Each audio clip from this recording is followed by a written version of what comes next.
मुख्यमंत्री योगी आदित्यनाथ की अगुवाई में प्रयागराज के मेला क्षेत्र में विशेष कैबिनेट बैठक का आयोजन हुआ, जिसमें यूपी से जुड़े कई महत्वपूर्ण प्रस्तावों और योजनाओं को मंजूरी मिली है। कैबिनेट बैठक के बाद सीएम योगी आदित्यनाथ ने प्रेस कॉन्फ्रेंस को भी संबोधित किया। कैबिनेट बैठक में एक्सप्रेस वे, एयरोस्पेस प्रोजेक्ट समेत कई प्रस्ताव और परियोजनाओं को मंजूरी मिली है। कैबिनेट बैठक में मुख्यमंत्री योगी आदित्यनाथ, दोनों डिप्टी सीएम केशव प्रसाद मौर्य और ब्रजेश पाठक के अलावा सभी 54 मंत्री शामिल हुए। सीएम योगी ने कैबिनेट की बैठक के बाद कहा कि कई मुद्दों पर आज यहां चर्चा हुई है। प्रदेश के विकास से जुड़े हुए नीतिगत निर्णय हुए हैं, उन मुद्दों पर भी चर्चा हुई है। उत्तर प्रदेश की एरोस्पेस और डिफेंस से संबंधित जो पॉलिसी है उसे हमने 2018 में बनाया था। इस पॉलिसी के 5 साल पूरे हो चुके हैं, अब उसको नए सिरे से बनाने की व्यवस्था की गई है। सीएम योगी आदित्यनाथ के ड्रीम प्रोजेक्ट में से एक गंगा एक्सप्रेस वे का विस्तार किया जाएगा, इसे पूर्वांचल एक्सप्रेस वे से जोड़ा जाएगा। इसके अलावा विंध्य एक्सप्रेस वे का ऐलान भी हुआ है। इसके अलावा एरोस्पेस के कई प्रस्ताव भी मंजूर किए गए हैं।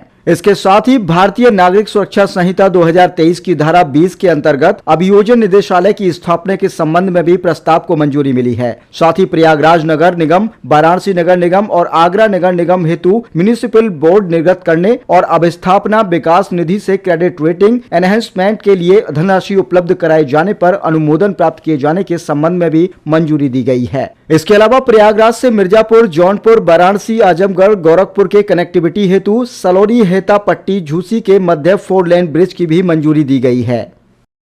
एक्सप्रेसवे प्रयागराज से मिर्जापुर, मिर्जापुर से भदोई होते हुए संत रविदास नगर होते हुए यह काशी, चंदौली और गाजीपुर में पूर्वांचल एक्सप्रेसवे के साथ जुड़ेगा। इसके अलावा वाराणसी और चंदौली से यही एक्सप्रेसवे सोनभद्र को जोड़ते हुए नेशनल हाईवे के साथ जुड़ेगा।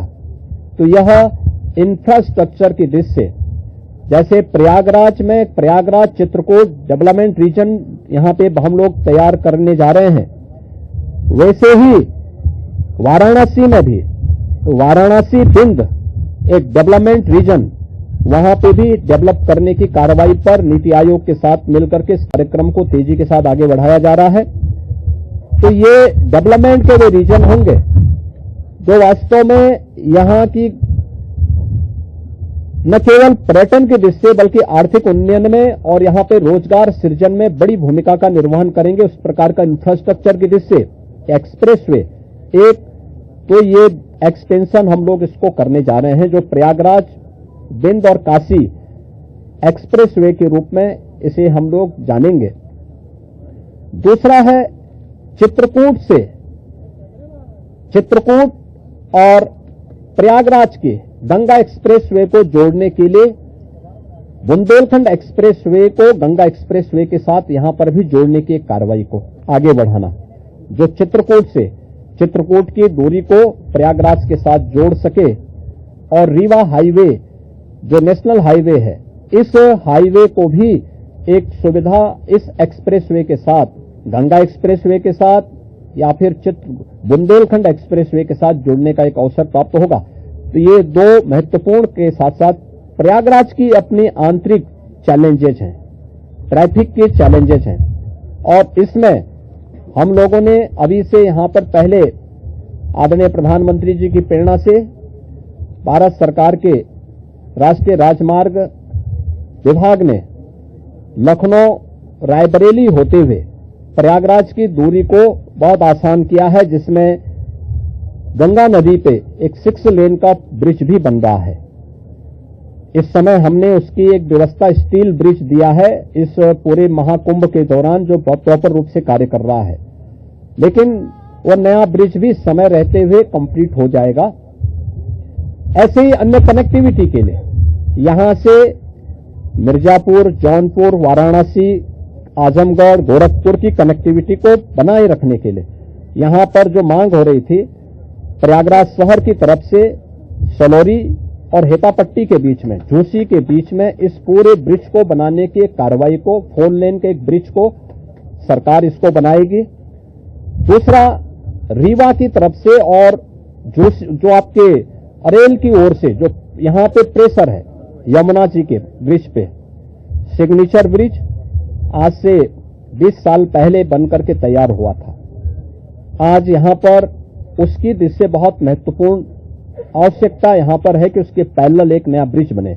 तो सिग्नेचर ब्रिज के पैरेलल यमुना जी में भी एक नए ब्रिज को हम अपनी सहमति, कैबिनेट ने अपनी सहमति दी है कि हाँ, शास्त्री ब्रिज के पैरेलल तो हम उसके साथ कर ही रहे हैं और इसको भी हम उसके साथ जोड़ेंगे। तो ये महत्वपूर्ण घोषणाएं प्रयागराज के इंफ्रास्ट्रक्चर, यहां के सस्टेनेबल डेवलपमेंट की दृष्टि से, डेवलपमेंट और रोजगार की दृष्टि से और आने वाले समय में यहां के नागरिकों के जीवन स्तर को और बेहतर बनाने की दिशा में जो आदरणीय प्रधानमंत्री जी की प्रेरणा है उसको आगे बढ़ाने के लिए ये कुछ घोषणाएं आज यहां पर कैबिनेट ने जिस पे चर्चा की है, अपनी सैद्धांतिक सहमति दी है।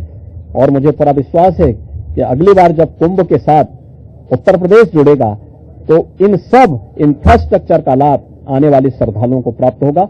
मैं आप सबका एक बार फिर से अपने मंत्री परिषद के सभी साथियों की ओर से हृदय से स्वागत करता हूं, अभिनंदन करता हूं। कहां गए भाई राजभर जी, और ये कहां गए अपने आशीष पटेल जी, निषाद राज, कहां हैं लोग?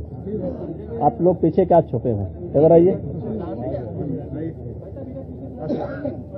कहां राजभर जी, कहां गए? अनिल कहां है? अनिल कहां है?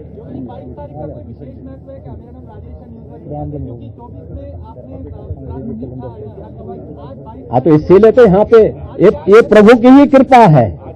प्रभु आज ही के दिन 500 वर्षों के बाद अयोध्या में विराजमान हुए थे और आज पहली बार उत्तर प्रदेश का पूरा मंत्री परिषद आज यहाँ पर आया है।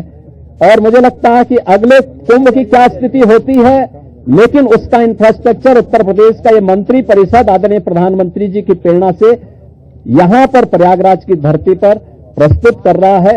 और मुझे विश्वास है कि इसको जैसे प्रयागराज की कायाकल्प पिछले 6 वर्ष के अंदर हुई है, ये इंफ्रास्ट्रक्चर प्रयागराज को एक वैश्विक पहचान दिलाने में सफल होगा। आप सबको मैं एक बार फिर से धन्यवाद देता हूं। बहुत बहुत अभिनंदन।